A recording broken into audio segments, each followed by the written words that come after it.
And while Katie's placement at the group home worked out really well for us, I'm not naive. I know things can happen. And I also know that there are other options. And so I encourage families to look at all the options.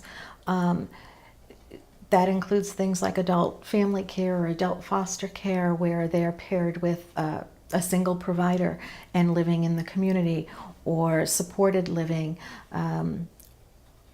where the supports are beefed up, but again, they're in their own apartment or whatnot.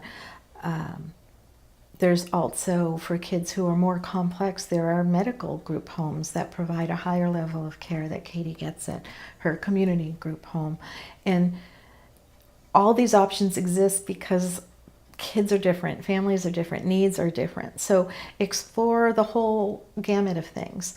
My friend Trudy, I talked about before, it was very important for her to have Lauren with an active social life. So she didn't want to do a day hab program during the day. So she's created a wonderful individualized program for her daughter, using agency of choice, or there's different words for the programs, but where they decide how the monies are spent. And Lauren has activities set for her every day of the week. Monday may be shopping, Tuesday may be bowling, Wednesday she goes to the senior center or whatnot. And they have really personalized a program for her, and it works beautifully. It's not without its challenges as well. Any option is.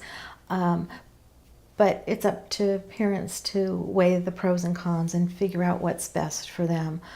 I just hate to hear group homes not being considered, because I really feel like they do serve they are a wonderful resource and can be the right option for some families. I know for us, it's allowed us to have a bit of a more typical life and activities, which were very difficult to achieve with Katie's intense needs. Obviously, one of the big concerns with anyone as vulnerable as Katie is, or people with disabilities who may not have the language or the wherewithal to protect themselves, is that there would be some kind of neglect or abuse. And I've always felt like the group home with several staff present might make that a little bit less likely than if she were with one care provider. I also know how much energy it takes to care for Katie. As much as I love her, she is, when she's awake and alert, she is a ball of fire. And I know how tiring that can be. And so I feel more comfortable knowing that there are 2 or 3 caregivers in the home, and they can trade off if they need to, take a break, that the burden is not just on one person.